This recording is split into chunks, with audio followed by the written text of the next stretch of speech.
Nikusalimu kwa jina la Yesu Kristo, rafiki yangu popote pale ulipo na unaponisikiliza. Leo nataka nikufundishe kitu ambacho kitaweza kusaidia kwenye safari ya maisha yako. Watu wengi tunapokuwa hapa duniani, huenda tunakuwa hatujui ni nini kinachompendeza Mungu. Ndio maana wengi tunamkosa Yesu Kristo, tukiwa tunaenenda katika misingi ya agano la kale. Kumbuka kila neno kwenye Biblia lina maana na ni la thamani, lakini mwanzilishi na mkamilishaji wa imani yetu ni Yesu Kristo. Na pia lazima tujue Yesu Kristo ndo mkombozi wa ulimwengu kwenye agano jipya. Agano la kale lilikuwa ni la Jehova au niko ambaye niko, kama Mungu alivyojitambulisha kwa Musa. Na agano hilo tunaona lilikuwa ni agano la kuwatoa watu Misri kuwapeleka Kanaani, yani nchi yenye maziwa na asali, na maana kuwatoa utumwani. Lakini kwa sasa ni kipindi ambacho tupo kwenye msamaha wa dhambi, yani Mungu amemtuma mwanae wa pekee ili atufie dhambi zetu, ili tusamehewe, tupate ujasiri wa siku ya mwisho kuingia kwenye ufalme wake wa milele baada ya utawala wa miaka 1000, na baada ya kumhukumu shetani, na maana atawale milele. Na hapo ndipo yatakuwepo maskani ya mtu ya Mungu na watu wake ya milele na milele kwenye Yerusalemu mpya, pale Yerusalemu. Na kuna kinyonge kitakachoweza kurithi ufalme, na kipindi hicho shetani, nabii wa uongo, mauti, kuzimu, wote watakuwa wameshahukumiwa, na wala wazinzi, waoga, wasioamini, waabudu sanamu, kama inavyosema Ufunuo 21:8 inavyosema, na wenyewe watakuwa wamesharushwa kwenye ziwa la moto. Sasa leo nataka nikufundishe Yesu anachokihitaji uanze kujifunza. Kumbuka tupo kwenye ulimwengu wa jino kwa jino, au tupo kwenye ulimwengu wa jicho kwa jicho, bali tupo kwenye ulimwengu wa kulipa jema kwa baya na kusamehe waliokosea.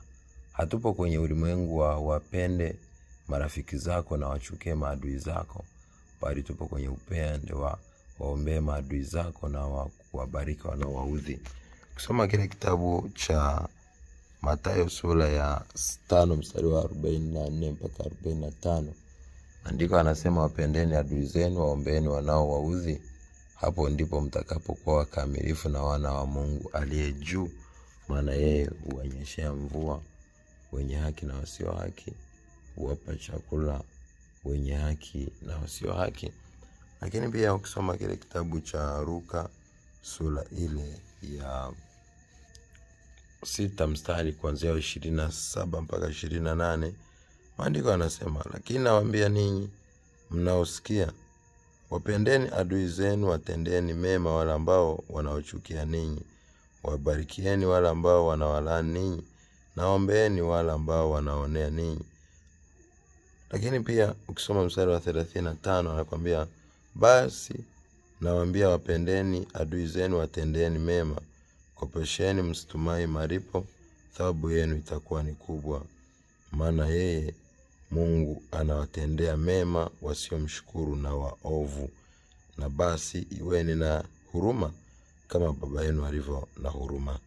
Anaenda kusema mstari wa 37, msihukumu nanyi hamtahukumiwa, msilaumu nanyi hamtalaumiwa, achilieni nanyi mtaachiliwa, wapeni watu vitu nanyi mtapewa kipimo cha kujaa na kushindiliwa na kusukwasukwa hata kumwagika, ndicho watu watakachowapa vifuani mwenu, kwa kuwa kipimo kile upimacho ndicho na wewe utapimiwa.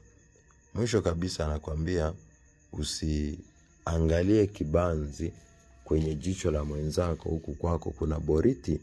Anakuambia itoe kwanza boriti yako, ndipo ukitazame kibanzi kwenye jicho la mwenzako. Wewe hapo yawezekana unawahukumu watu kwamba wametenda mabaya juu yako, lakini jiulize, wewe umetenda dhambi ngapi mpaka unahukumu hao watu? Kwa maana Mungu anahitaji tusamehe, na sisi baba yetu atatusamehe, kama Mathayo 6 mstari wa 14 mpaka 15 anavyosema. 14 mpaka 15 anavyosema. Kwa hiyo Yesu Kristo kila alichokifundisha ni kitu ambacho lazima ukifate, ukifanyie kazi. Maana yeye ndo mwanzilishi na mkamilishaji wa imani yetu. Wengi kwa sababu ya kushindwa kufanya kile Yesu anachotaka, wengi maombi yetu hayajibiwi, wengi tumewekewa mikono, tumebarikiwa, tumeomba sana, tumefunga sana, lakini matokeo yake yalikuwa ni mashambulizi kuzidi, magonjwa kuzidi, vita kuzidi, hata muda mwingine hofu kututawala na tukakosa mwelekeo hapa duniani. Kumbuka Yesu kila anachokisema, anachokifundisha na anachokiongea ndo uhalisia wa kile kinachohitajika. Kumbuka Yesu hakuja kuhukumu ulimwengu, bali alikuja kufanya ulimwengu uokolewe. Kwa wewe unayehukumu, unaenda kinyume na mapenzi ya Kristo, kwa hiyo atakukataa. Ndio maana mtu yeyote anayeomba maombi ya kuhitaji majina ya adui ili wafe, huyo anatumia nguvu za giza, huyo hamjui Mungu na huyo hafanyi mapenzi ya Mungu. Kumbuka hatupo kwenye vita ya damu na nyama, bali ni juu ya falme na mamlaka kwenye ulimwengu wa roho.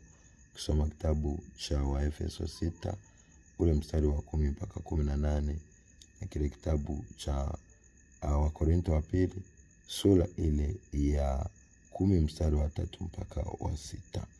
Kwa hiyo kuna maombi ya kichawi, lakini kuna maombi ya kimungu au ya Roho Mtakatifu. Ukiwa unahukumu adui zako na unaenda kwenye injili ya jino kwa jino na hausamei, unahukumu, unataka watu wafe, jua hayo ni maombi ya kichawi na Mungu huwa yajibu. Na kama yakijibiwa, basi jua shetani ndiye anayejibu, na mwisho wa mwisho utatoka kwenye neema ya Kristo na utaenda kwenye neema ya shetani akiwa anakutumia wewe bila kujua. Ningependa zingatia kile Yesu alichosema na alichofundisha. Ndio maana alisema kwenye kitabu chake cha Mathayo sura ile ya 7 mstari wa 24 mpaka 28 na kile kitabu cha Luka 6 mstari ule wa 46 mpaka 49, alipozungumza juu ya watu wenye akili waliojenga nyumba zao kwenye mwamba. Mafuriko yalipokuja, nyumba zile zilikuwa imara, zikudondoka. Ina maana ni wale wanaosoma neno la Kristo wakaliishi na kulifanyia kazi bila kulichakachua. Lakini akasema wale ambao walijenga nyumba wakajenga kwenye udongo zikaanguka, ina maana anguko likawa ni baya, ni wale wanaosikiliza maneno yake alafu wakayapuuza na wasiyafanyie kazi. Ningependa zingatia haya ninayokufundisha ambayo ni Yesu mwenyewe amefundisha. Maana ni Roho Mtakatifu, na kwa unamtii, unamsikiliza, na ataweza kusaidia na kukupa matokeo. Kumbuka unapofanya kile Yesu alichokisema, ndipo atakujibu na kupata majawabu. Maana ukisoma Yeremia 1:12, Yesu analiangalia neno lake ili alitimize. Lakini pia neno lake anapolituma ndipo linawaponya watu. Soma kile kitabu cha Zaburi 107:20 na kile kitabu cha Isaya 55:11. Nawapenda. God bless you. Be a shining star in Jesus' mighty name. Amen. Shalom.